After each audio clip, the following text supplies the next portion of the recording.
कि ब्रह्मा, विष्णु, महेश और बाकी देवी देवता जो हैं वो गणेश जी से ही उत्पन्न हुए हैं।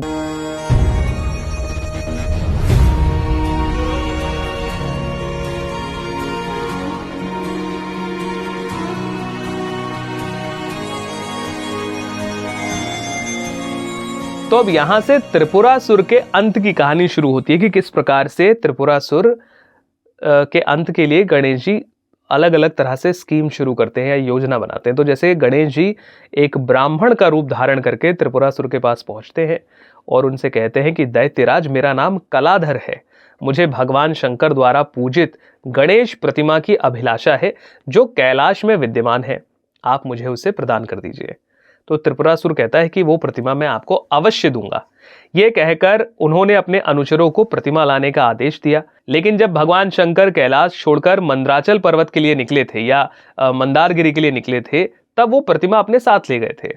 अब त्रिपुरासुर ने वो प्रतिमा भगवान शंकर से लाकर देने को कहा और ब्राह्मण रूपधारी गणपति को अनेक रत्न आभूषण, मृग चर्म, सुरभि, गाय, घोड़ा, हाथी, रथ आदि प्रदान किए।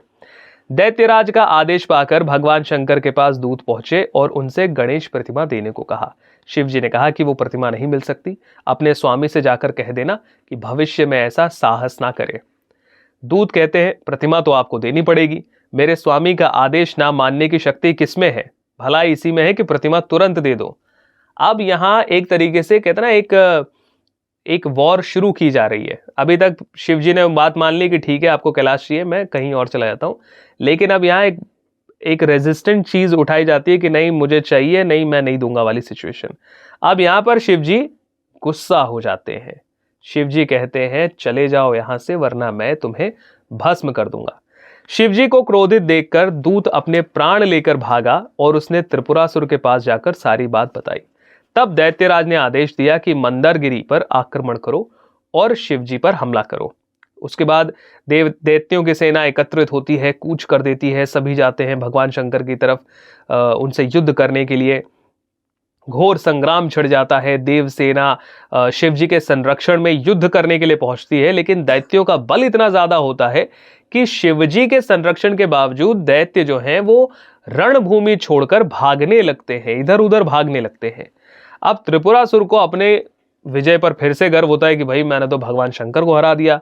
उसने सोचा कि ऐसा है भगवान शंकर को हरा दे तो कि मैं अब भगवान शंकर की भार्या को हरण कर लूंगा, उसको हथिया लूंगा। ऐसा सोचकर वो पार्वती जी के पास पहुंचने वाला होता है और जब पार्वती जी को ये पता लगता है कि त्रिपुरासुर उन्हें लेने के लिए आ रहा है, तब वो एक गुफा में जाकर छुप जाती है। दूसरी तरफ जो त्रिपुरासुर है वो पार्वती जी की बड़ी खोज करता है, लेकिन कहीं जब उन्हें कुछ नहीं मिलता है तो वहां पर चिंतामणि की शुभ प्रतिमा को वो प्राप्त कर लेता है और उस गणेश जी की दुर्लभ प्रतिमा को लेकर वो नगर की ओर चल देता है। मार्ग में त्रिपुरासुर क्या देखता है कि अनेकों बंदीजन गुणगान करते हुए चल रहे हैं और तभी वो मंगल मूर्ति उसके हाथ से छूटकर गायब हो जाती है और मूर्ति के गायब होते ही सारे बंदीजन भी गायब हो जाते हैं। जो लोग प्रार्थना कर रहे हैं, जो लोग भगवान गणेश की पूजा करते हुए आगे चल रहे हैं, कीर्तन कर रहे हैं, वो गायब हो जाते हैं। अब यहाँ पर त्रिपुरासुर को निराशा लगती है। उसको समझ में आता है कि एक अमूल्य मूर्ति उसके हाथ से निकल गई, जो कि एक अच्छा शगुन नहीं है। दूसरी तरफ भगवान शंकर को ये बात समझ में नहीं आ रही होती है कि भले ही दैत्य शक्तिशाली हों, लेकिन मेरे संरक्षण प्राप्त करने के बावजूद देवता इधर उधर क्यों भाग गए। वो ये सब सोच ही रहे होते हैं कि नारद जी यहाँ आते हैं। नारद जी से उनकी बातचीत होती है। महादेव कहते हैं कि आप अच्छे समय पर आए, मैं समझता हूं कि अब आप वर्तमान समस्या का समाधान लेकर ही आए होंगे। देखिए त्रिपुरासुर कितना प्रबल हो गया, उसके समक्ष कोई नहीं टिक पाया। भगवान शिव की बात पर नारद विचार कर ही रहे थे कि नारद जी से फिर से शिव जी कहते हैं कि हे मुनि, बेचारे देवताओं के सामर्थ्य की क्या कहे। देवताओं ने तो, उस दैत्य ने तो मेरे भी अस्त्र शस्त्रों को विफल कर दिया। मुझे समझ में नहीं आ रहा कि इसका प्रभाव क्यों नहीं हुआ। तब नारद जी कहते हैं, आप ये क्या कह रहे हैं, आपके अमोघ अस्त्र और निष्फल हो जाएं, ये कभी संभव नहीं।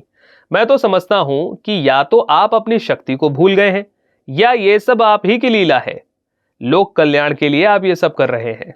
तब शिव जी कहते हैं, संसार में जहां जो कुछ भी होता है, हुआ है या हो रहा है, वो सभी कुछ लीला मात्र ही है, किंतु उस लीला में भी कुछ विशेष उपस्थिति हो जाती है, तब उसका भी उपाय करना चाहिए। अब आप ही बताएं कि क्या करें, आपकी समझ में जो आता हो वो कहें। तब देवऋषि नारद कहते हैं कि हे देवादिदेव महादेव, आपसे कौन सा उपाय छुपा है? फिर भी आप पूछते हैं तो मैं बता देता हूं। आपने युद्ध के आरंभ में विघ्नेश्वर का पूजन नहीं किया, इसीलिए पराजय का मुख देखना पड़ा। अब आप उनकी पूजा करके युद्ध में जाइए, आपको विजय मिलेगी। तो शिव जी कहते हैं कि विघ्नेश्वर, वो तो मेरा पुत्र है देवर्षि, उसे तो कर्तव्यवश ही मेरी सहायता करनी चाहिए।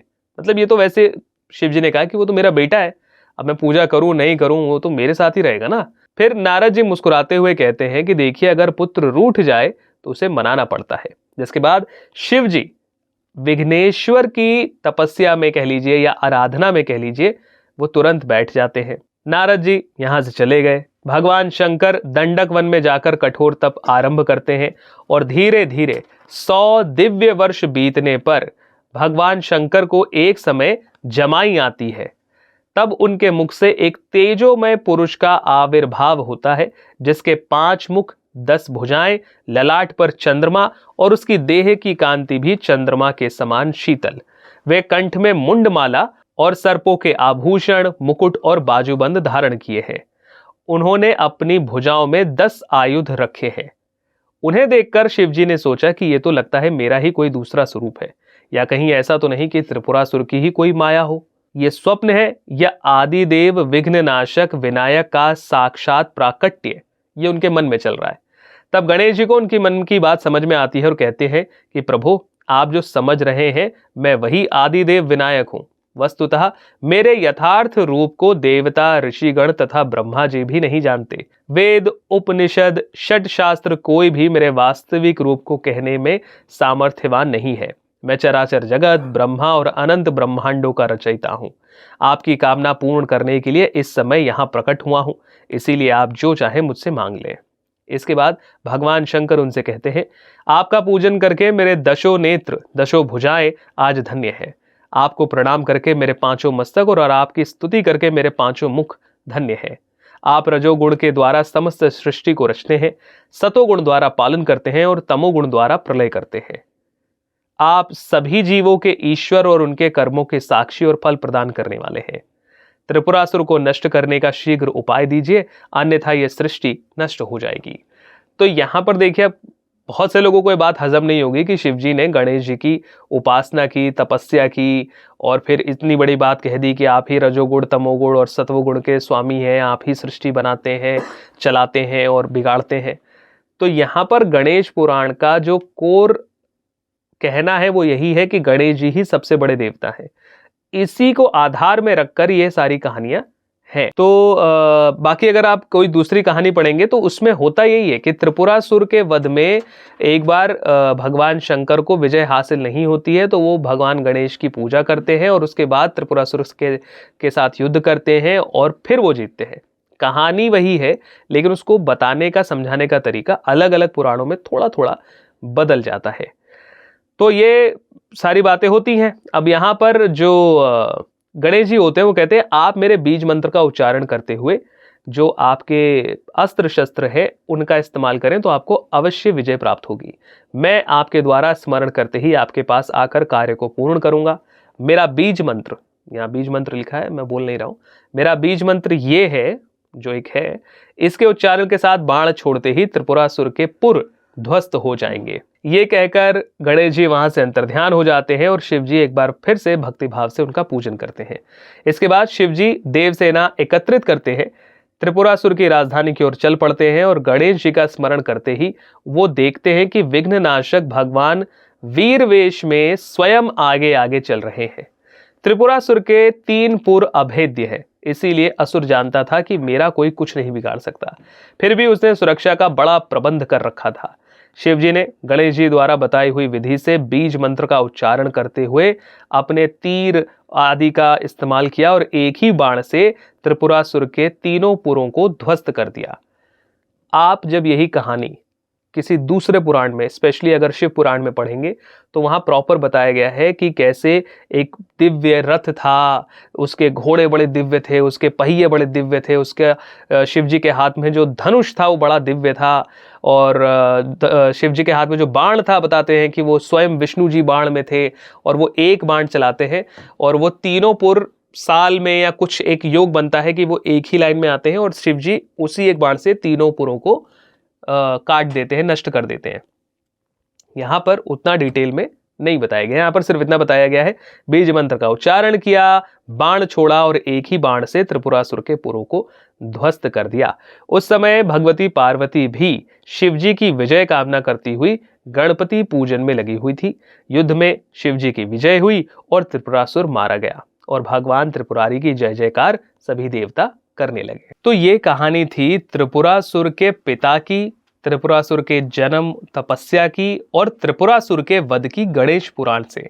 तो यहाँ पर क्योंकि गणेश जी प्रधान देवता है, इसीलिए गणेश जी को ध्यान में रखते हुए सारी कहानी उनके आसपास ही बुनी गई है और सारी कहानी उनके आसपास ही बताई गई है। और अगर आप किसी दूसरे पुराण में पढ़ेंगे तो आपको ये कहानी शिव जी के आसपास रहेगी। शायद कुछ जगहों पर कहते हैं कि त्रिपुरासुर ने किसी और देवता से वरदान मांगा था, कहीं ब्रह्मा जी का नाम होता है, कहीं किसी और का नाम होता है, गणेश जी का नाम नहीं होता है।